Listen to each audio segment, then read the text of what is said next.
అదే RTV app వార్తల్ని క్షణాల్లో చదివే అవకాశం ఉంటుంది. ఒక న్యూస్ పేపర్, ఒక టెలివిజన్ ఛానల్ మీ చేతుల్లో ఎప్పుడూ ఉంటాయి. తెలంగాణ రాష్ట్రంలో గంజాయి చాక్లెట్ల వ్యవహారం చాలా హాట్ టాపిక్గా మారింది. గడిచిన నెల రోజుల్లో పదుల సంఖ్యలో పూర్తిగా గంజాయి చాక్లెట్లకు రవాణాకు సంబంధించినటువంటి ముఠానైతే పోలీసులు ఎక్కడికక్కడ అదుపులోకి తీసుకున్న పరిస్థితుంది. ఈరోజు నార్సింగి, హైదరాబాద్లోని పలు ప్రాంతాలతో పాటు ఖమ్మంలో కూడా టాస్క్ ఫోర్స్ పోలీస్ అధికారుల బృందం అయితే ఎక్సైజ్ అధికారులు సంయుక్తంగా చేసినటువంటి దాడుల్లో పూర్తిగా అందరి నిందితులను కూడా అదుపులోకి తీసుకున్నారు. ప్రస్తుతం 3 కేజీల గంజాయి చాక్లెట్లను కూడా స్వాధీనం చేసుకున్నారు. దీనికి సంబంధించి మనతో మాట్లాడేందుకు excise deputy commissioner Janardhan Reddy గారు ఆయన అడిగి మరిన్ని విషయాలు తెలుసుకునే ప్రయత్నం చేస్తారు. సార్, అసలు ఏంటి గంజాయి చాక్లెట్ల వ్యవహారం? నిజంగా ఖమ్మంలో వెలుగు చూడడం, ఖమ్మంలో ముఠాను మీరు అదుపులోకి తీసుకోవడం చాలా చర్చనీయాంశంగా మారింది. అసలు దీని వెనుక ఉన్నటువంటి తతంగం ఏంటి? ఎంతమందిని అదుపులో తీసుకున్నారు? ఎన్ని కేజీల గంజాయి చాక్లెట్లను స్వాధీనం చేసుకున్నారు? నిన్న మన ఖమ్మంలో ఒక RTC bus Bhadrachalam to Hyderabad వెళ్ళే బస్సులో మనం 8 కేజీల గాంజా పట్టుకోవడం జరిగింది. దాంతోపాటు వాళ్ళ దగ్గరే 3 కేజీల గాంజా చాక్లెట్స్ స్వాధీనం చేసుకుని ఆ ఇద్దరిని అరెస్ట్ చేసి జైలుకు రిమాండ్ కూడా పంపించడం జరిగింది. యాక్చువల్లీ ఈ గాంజా చాక్లెట్స్, ఈ గాంజాని మనకు దొరికిన నిందితులు ఇది ఆంధ్రప్రదేశ్ రాష్ట్రంలోని చింతూరు నుంచి తీసుకొని భద్రాచలం వరకు తెచ్చి అక్కడి నుంచి బస్సులో ఎక్కి వీళ్ళు హైదరాబాద్కు ప్రయాణం అవుతున్నారు. మధ్యలో మనం ఆపి వాళ్ళ దగ్గర సీజ్ చేయడం జరిగింది.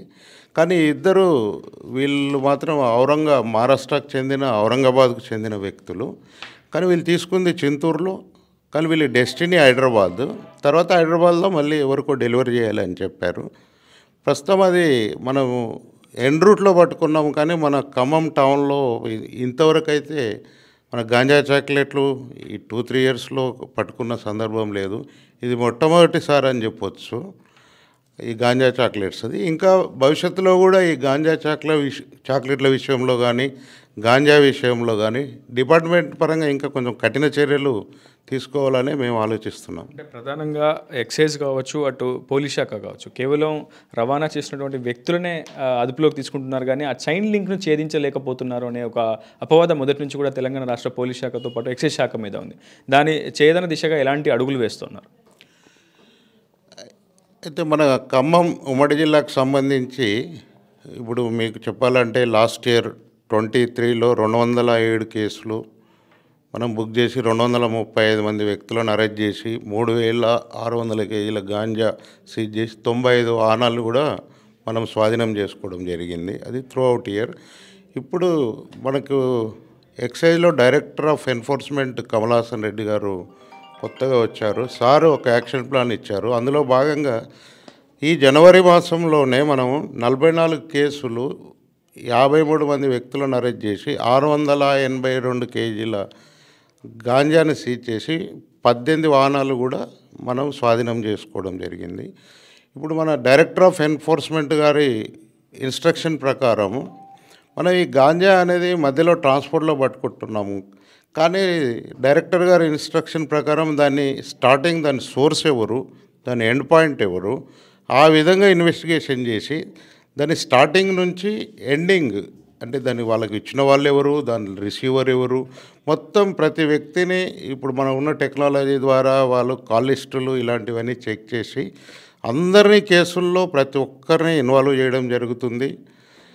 వాళ్ళని మళ్ళీ రానున్న కాలంలో వాళ్ళని అరెస్ట్ చేయడం కూడా జరుగుతుంది, వాళ్ళని రిమాండ్ చేయడం కూడా జరుగుతుంది. ఆ అపవాదు కాదు, ఇప్పుడు సోర్స్ నుంచి ఎండ్ వరకు ప్రతి వ్యక్తిని ప్రతి కేసులో కూడా మేము ఇన్వాల్వ్ చేయడం జరుగుతుంది. ఇప్పుడు భవిష్యత్తులో కూడా అలాగే జరుగుతుంది ఖచ్చితంగా.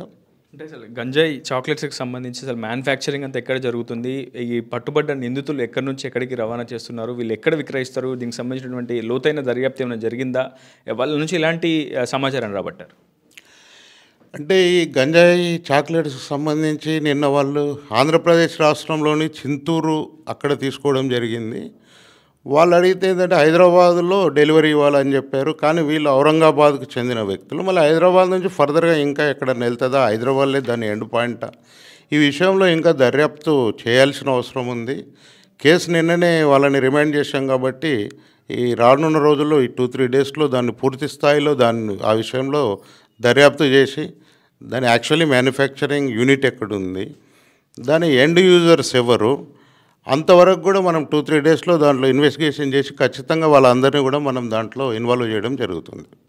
మొత్తంగా గంజాయి రవాణాపై అయితే ఎక్సైజ్ శాఖ ఉక్కుపాదం మోపుతుంది. రాష్ట్ర ప్రభుత్వం ఆదేశాల మేరకు ఎక్కడికక్కడ టాస్క్ ఫోర్స్ బృందాలుగా విడిపోయి ఇప్పటికే రైడ్స్ అయితే నిర్వహిస్తున్నారు. తాజాగా గంజాయి చాక్లెట్లకు సంబంధించినటువంటి రవాణా చేసినటువంటి నిందితులతో పాటు 3 కేజీల గంజాయితో పాటు 8 కేజీల గంజాయితో పాటు 3 కేజీల గంజాయి చాక్లెట్లను కూడా స్వాధీనం చేసుకున్నారు ఎక్సైజ్ శాఖ పోలీసులు. మొత్తంగా అటు ఖచ్చితంగా విద్యార్థులు, ఇంజనీరింగ్ విద్యార్థులు కావచ్చు, యువత ప్రధాన లక్ష్యంగా టార్గెట్గా అటు గంజాయిని విక్రయిస్తూ కోట్ల రూపాయలు ఆర్జిస్తుంది. గంజాయి ముఠాకు సంబంధించినటువంటి స్మగ్లింగ్ ముఠా అంతా కూడా చాలా పెద్ద ఎత్తున ఏపీలోని చింతూరు, ఒరిస్సా, ఛత్తీస్గఢ్ నుంచి సరిహద్దు రాష్ట్రాల నుంచి అటు హైదరాబాద్ లాంటి మెట్రో నగరాలకు గంజాయి చాక్లెట్ల రూపంలో సరఫరా చేస్తూ వేల మొత్తంలో అయితే అక్రమార్జన లక్ష్యంగా అయితే గంజాయి ముఠా పాల్పడుతుంది. వీరందరిపై కూడా ఉక్కుపాదం మోపే దిశగా అటు ఎక్సైజ్ శాఖతో పాటు పోలీస్ శాఖ విస్తృత ప్రయత్నాలు అవిశ్రాంతంగా అయితే ప్రస్తుతం వారికి సంబంధించిన రైడ్స్ అయితే నిర్వహిస్తున్నట్లయితే అటు డీసీ చెప్తున్న పరిస్థితి. ఇది వీడియో స్నేహితులతో రిపోర్టర్ ఉదయ RTV ఖమ్మం నుంచి. మరిన్ని వీడియోస్ కోసం ఛానల్ ని సబ్స్క్రైబ్ చేయండి. లేటెస్ట్ అప్డేట్స్ కోసం వాట్సాప్ ఛానల్ ని ఫాలో చేయండి.